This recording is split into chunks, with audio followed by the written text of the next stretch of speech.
One of the big things that we need to have an honest discussion about is educational funding throughout New York State and in the 42nd District. One of the things that was really upsetting to me this spring was the budget cuts that led to several school closings throughout this district, as well as hundreds of teacher layoffs.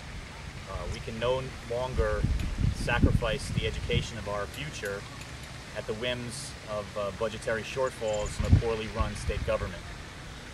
We need to certainly review how we enact our property tax laws and make sure they're structured more fairly and make sure that they're shared by everyone. And by everyone, I mean that we need a serious and honest discussion about tax-exempt properties and their responsibility to help fund our communities. They can no longer have a free ride on the backs of the taxpayers of the 42nd District.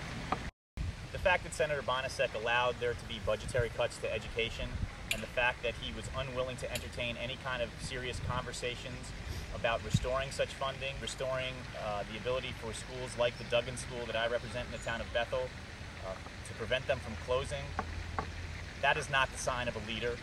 That is not what we need in Albany for our future. It's really time that we had an honest discussion in terms of education with not only how it is funded, but what we teach our children to live in the technological world now reside in, and that they'll have to function in for their successful futures. In terms of that, we're going to need to discuss what language programs there are in schools and have children from a very early age understand finance and how to function in the world marketplace.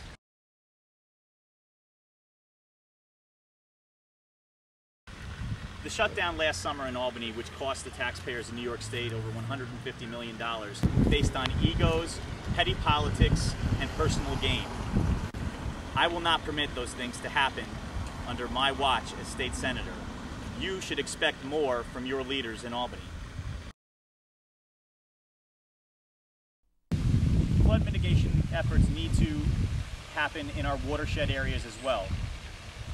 Reservoirs need to be raised and lowered accordingly and sensitively per water flow.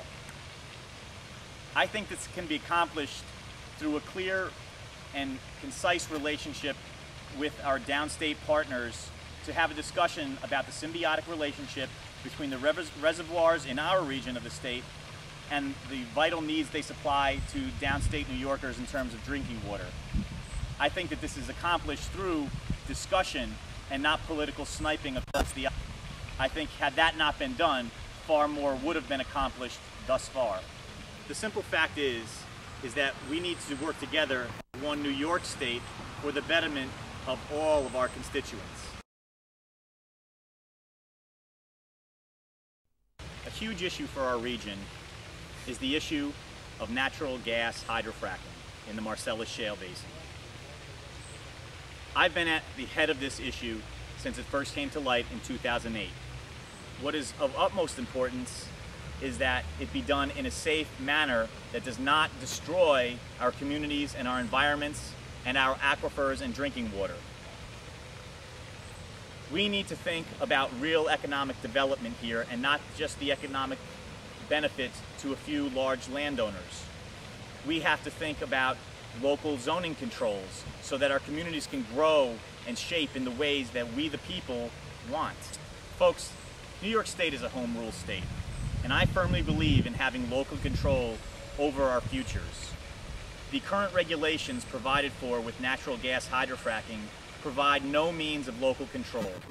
I believe that local town boards should control the growth and the fates of their communities.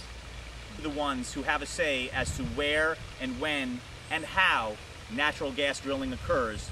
And currently, I support a moratorium until there can be proven safety regulation, local control, and means for helping the increased demands upon our infrastructure. The state of Texas currently has a 7.5% severance tax on the natural gas drilling companies for production purposes, and they put that money to good use. Currently, our state legislators who are blindly in support of natural gas drilling have proposed no such legislation to help our infrastructure or the increased demands that natural gas is certainly going to have on our local communities. That is not only short-sighted, it is reckless and irresponsible. We are also undermanned in terms of our DEC regulators. Their budget was cut 15% last year. Where do we think that we're going to have the appropriate manpower from an environmental and regulatory standpoint to be able to monitor these wells appropriately?